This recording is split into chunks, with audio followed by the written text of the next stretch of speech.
Now let us move to the second pillar of Horace's literary theory. The first pillar, poesis, taught us what to write. Now the second pillar, poema, teaches us how to present it. In simple words, poema is about the construction of a literary work. Horace believed that even the most beautiful idea would fail if it was presented in a confusing way. Think of building a house. You may have the finest bricks, the strongest cement, and the best wood. But if the architect arranges everything carelessly, the house will collapse. Similarly, a poem or a play needs proper planning. Every scene, every character, every event, and every dialogue must be carefully arranged. This is exactly what Horace teaches in this part of Ars Poetica. Although these rules were written mainly for drama, many of them are still useful for stories, novels, films, and even modern script writing. Let us study each principle carefully. First principle, the plot. Look at the first point on the slide. It says, the plot must be based on old, familiar stories, made new by skillful treatment. At first, this idea may surprise us. Why does Horace recommend old stories? Doesn't he want originality? The answer is yes. Horace values originality, but he believes originality does not always mean inventing a completely new story. Sometimes a familiar story can become new through the writer's imagination. Let me explain. Think about the story of Romeo and Juliet. Its basic idea, a tragic love story, is very old. Even before Shakespeare, stories about unfortunate lovers already existed. But Shakespeare presented the story with unforgettable characters, beautiful language, emotional scenes, and poetic dialogue. That made the play unique. Similarly, many modern films are based on old myths, fairy tales, historical events, or earlier novels. Yet each director presents the story differently. Horace says the true skill of a poet lies not in finding a new story but in giving an old story a fresh and artistic treatment. So, originality is not only about what you tell, it is also about how you tell it. Second principle, rule of 3. Now let us move to the next point. The slide says, a maximum of 3 actors are allowed to speak on stage at once. Why did Horace make this rule? Imagine a classroom where 10 students speak at exactly the same time. Can anyone understand the conversation? No. Everything becomes confusing. Similarly, if too many characters speak together on stage, the audience cannot follow the dialogue. Horace therefore recommends simplicity. He says no more than 3 speaking actors should be actively involved in a scene at one time. Notice that this does not mean a play can have only 3 characters. A play may contain many characters. It simply means that during one dramatic conversation, too many speaking voices should not compete for the audience's attention. Even today, directors often keep important conversations limited to 2 or 3 people because it makes the scene clearer and more emotionally powerful. Horace understood this over 2,000 years ago. Third principle, the 5-act structure. Now let us study another famous rule. The slide says, a play must consist of exactly 5 acts. This is one of Horace's best-known dramatic principles. But first, what is an act? An act is a major division of a play. You can think of it as a chapter in a novel. Each act performs a specific function. Although Horace does not explain every act in detail, later critics developed the famous 5-act structure based on his influence. Generally, the acts work like this. Act 1 introduces the characters and the situation. Act 2 develops the conflict. Act 3 reaches the turning point or climax. Act 4 shows the consequences of the climax. Act 5 brings the story to its conclusion. Think of climbing a mountain. You begin at the bottom. You gradually climb higher. You reach the highest point. Then you descend. Finally, you reach the destination. That is exactly how a 5-act play moves. This orderly structure keeps the audience interested and prevents the story from becoming confusing. Many famous dramatists, including Shakespeare, often followed this general 5-act pattern.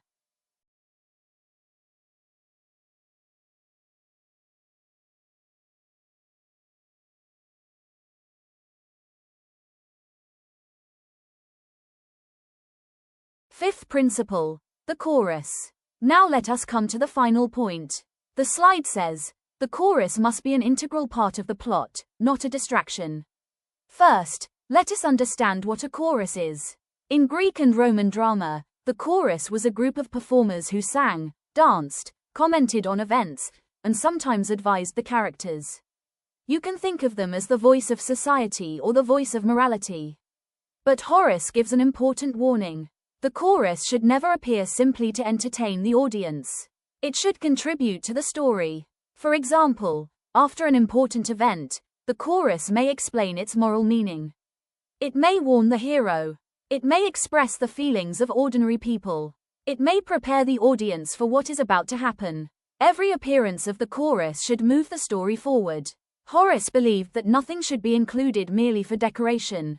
Every part of a play must have a purpose. What is Horace teaching us? If we look at all these rules together, we notice one common idea. Horace loves order. He believes good literature is never careless.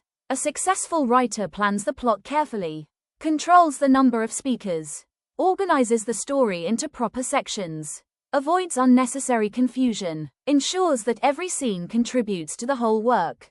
Everything should have a purpose. Everything should fit together. This is exactly what Horace means by artistic craftsmanship. He wants writers to think like architects. An architect carefully designs every room before construction begins. Similarly, a poet carefully designs every part of a literary work before presenting it to readers. Let us quickly revise this slide. The second pillar is poema, which refers to the form and structure of literature.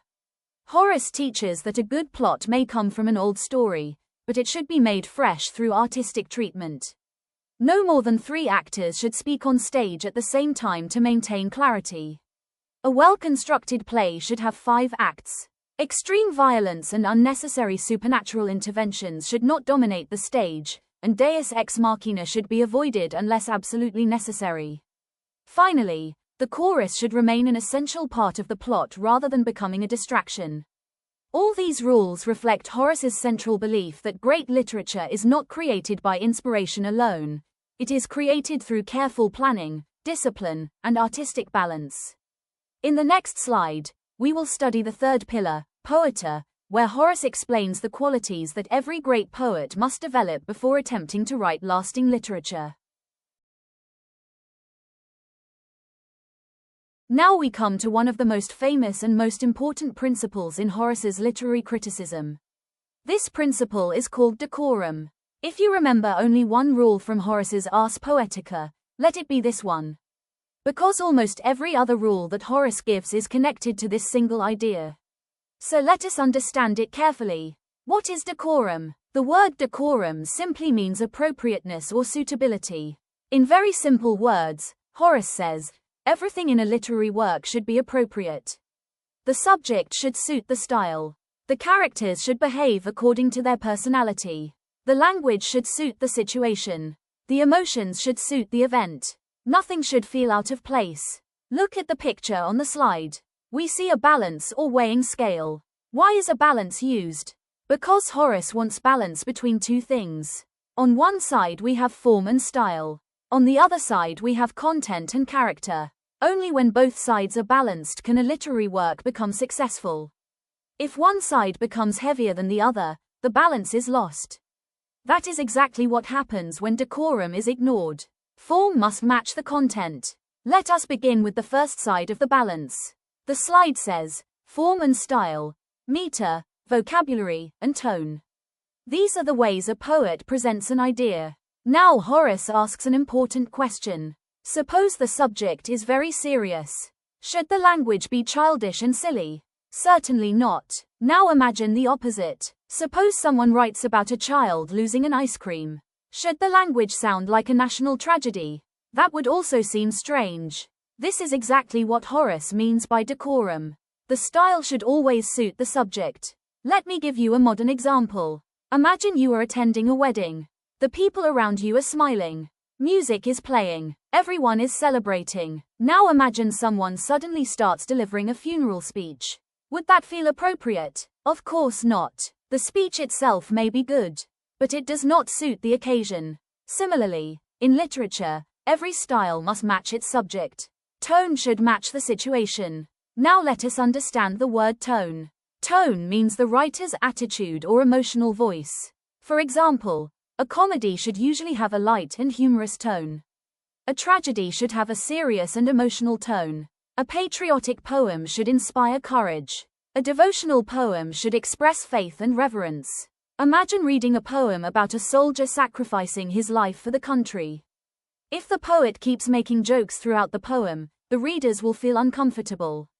The tone does not match the subject. Horace says this is poor writing. Similarly, imagine a funny story written with extremely sad and gloomy language. Again, the style becomes inappropriate. Therefore, the tone should always fit the emotional situation. Characters must behave naturally. Now let us look at the second side of the balance. The slide says, content and character, age, sex, status, and subject seriousness. This is another very important rule. Horace believed that every character should behave according to his or her nature. Let us understand this one point at a time. First, age. A young child should speak and behave like a child. An elderly person should speak with the experience expected of old age. Imagine a 5-year-old child suddenly delivering a university lecture on philosophy. Would that sound believable? No. Similarly, imagine an 80-year-old wise king behaving like a careless teenager without any explanation. The audience would not believe it.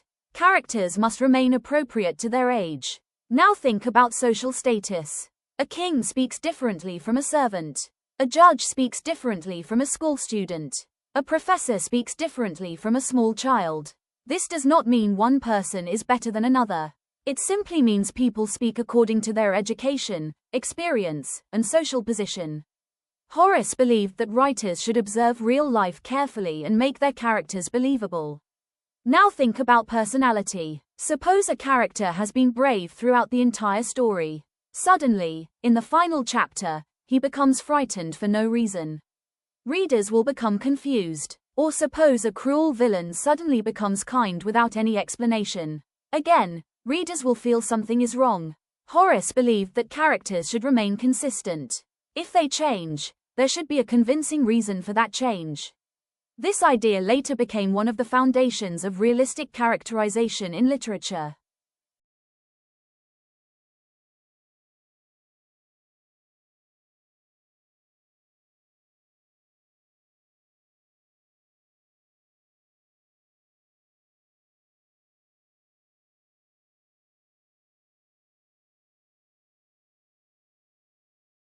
Serious subjects need serious treatment.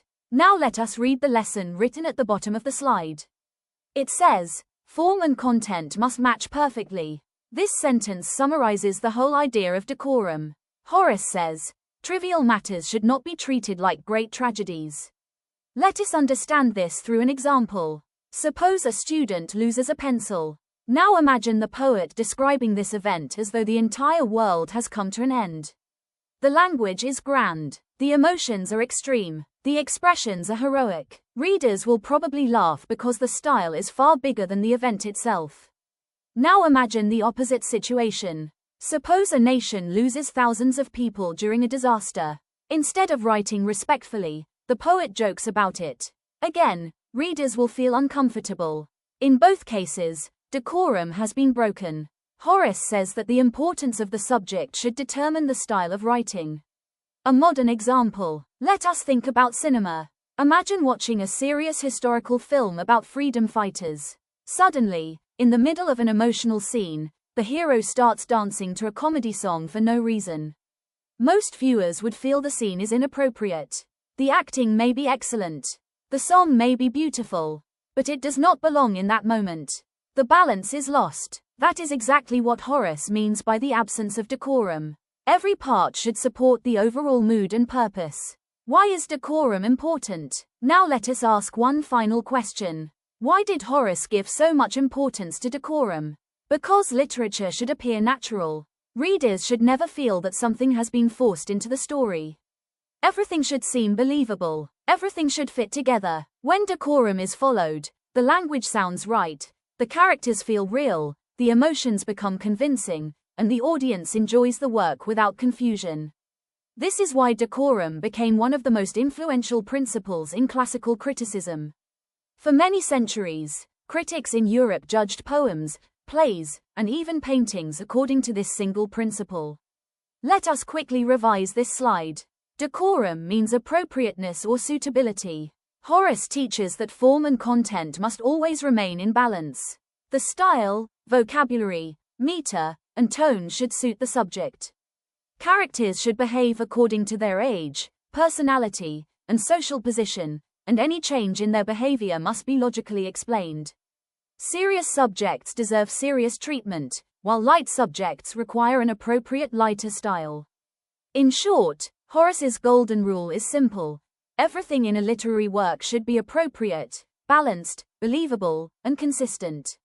In the next slide, we will study another of Horace's most famous principles, his belief that the purpose of poetry is both to delight and to instruct, a principle expressed in the celebrated Latin phrase Dulce e Utile.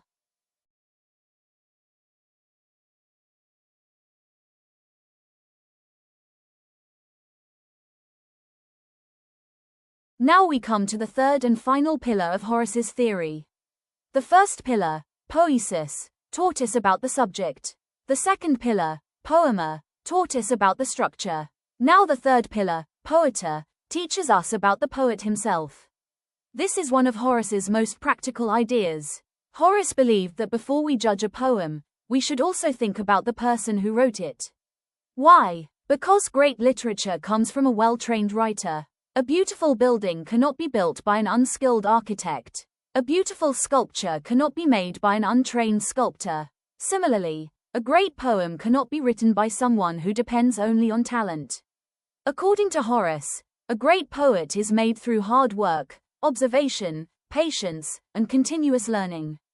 Look at the picture on the slide. We see an hourglass and a sculptor's chisel.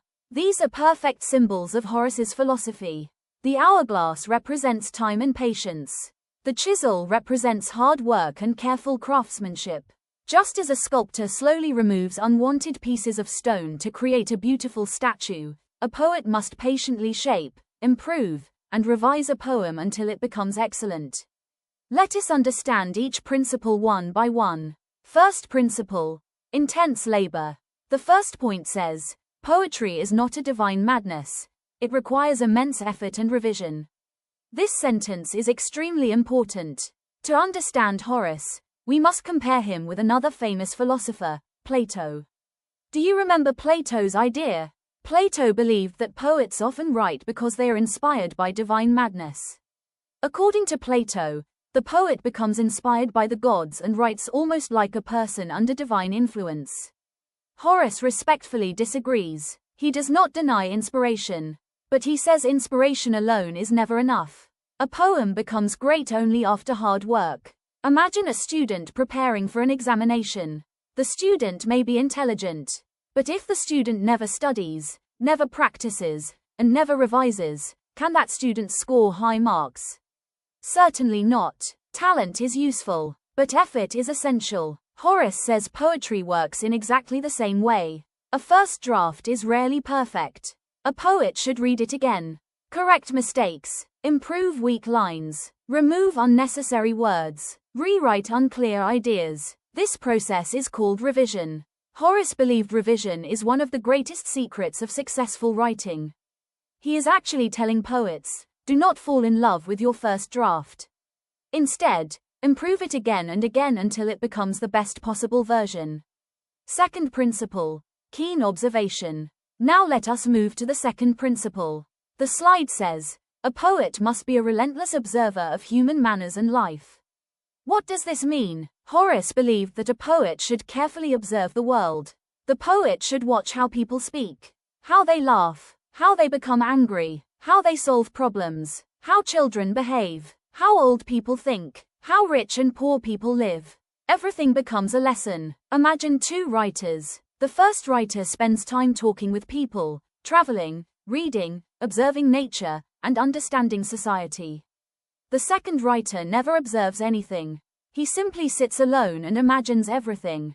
Whose writing is likely to feel more realistic? Obviously, the first writer. Why? Because literature reflects life. The better we understand life, the better we can write about it. Even today, many famous novelists keep notebooks. Whenever they hear an interesting conversation or notice unusual human behavior, they write it down. They know that observation enriches creativity. Horace advised poets to develop exactly this habit. Third principle, patience. Now let us study the third principle. The slide simply says, never rush to publish. This may be the shortest sentence on the slide, but it contains tremendous wisdom. Horace believed that impatience destroys good writing. Imagine a sculptor. Suppose the sculptor begins carving a beautiful statue. After only 10 minutes, he says, it is good enough. He immediately sells it. Will it become a masterpiece? Probably not. Now imagine another sculptor. He spends weeks polishing every detail, every line, every curve, every expression. That statue becomes unforgettable. Horace believed poetry requires the same patience. In fact, Horace gives one of the most famous pieces of advice in literary history. He recommends that a poet should keep a work aside for many years before publishing it. Traditionally, this advice is remembered as the 9-year rule.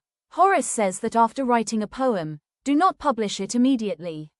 Read it again later, revise it, allow trusted friends to read it. Accept criticism, then improve it further. Only after careful revision should it be published. This teaches us an important lesson. Writing quickly is easy. Writing well takes time.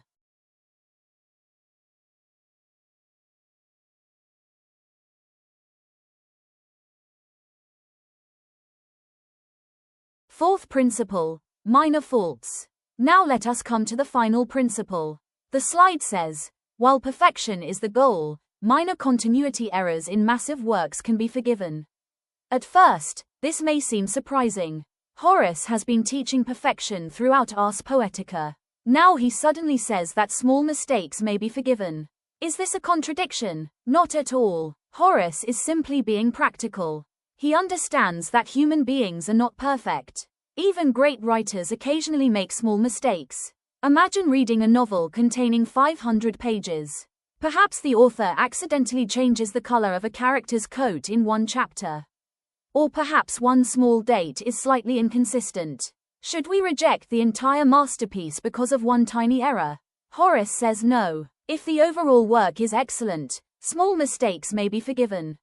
Think about a beautiful white shirt. Suppose one tiny thread is slightly loose. Will we throw away the entire shirt? Certainly not. The overall quality is far more important than one minor imperfection. However, Horace also gives us an important warning.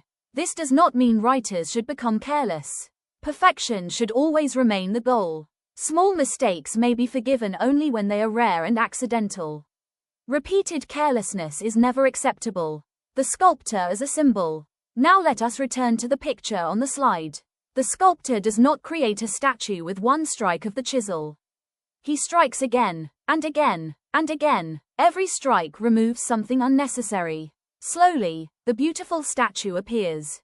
Poetry develops in exactly the same way. The first draft is like an uncut stone.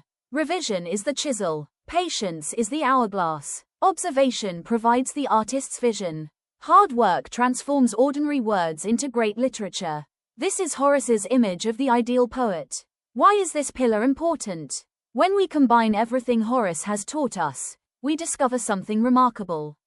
Horace never believed that poetry depends only on natural talent. He believed talent is only the beginning. A great poet must also be a careful observer, a patient worker, a disciplined learner, and a humble person who accepts criticism. These qualities transform talent into excellence. Even today, these principles remain true. Whether someone writes poetry, novels, research papers, speeches, or even YouTube scripts, success depends on careful observation, repeated revision, patience, and continuous learning. That is why Horace's advice continues to inspire writers after more than 2,000 years. Let us quickly revise this slide. The third pillar is poeta, which focuses on the character and discipline of the poet. Horace teaches that poetry is not merely divine inspiration but the result of hard work, revision, and craftsmanship. A poet must become a keen observer of human life. The poet should be patient, never rushing to publish unfinished work, and should revise carefully before sharing it with the world. Finally, although perfection is always the ideal, a few minor errors may be forgiven if the overall work displays lasting artistic excellence. In the next slide, we will study Horace's most celebrated principle about the purpose of poetry, his famous doctrine that good literature should both delight the reader and teach an important lesson, expressed in the Latin phrase dulce et utile.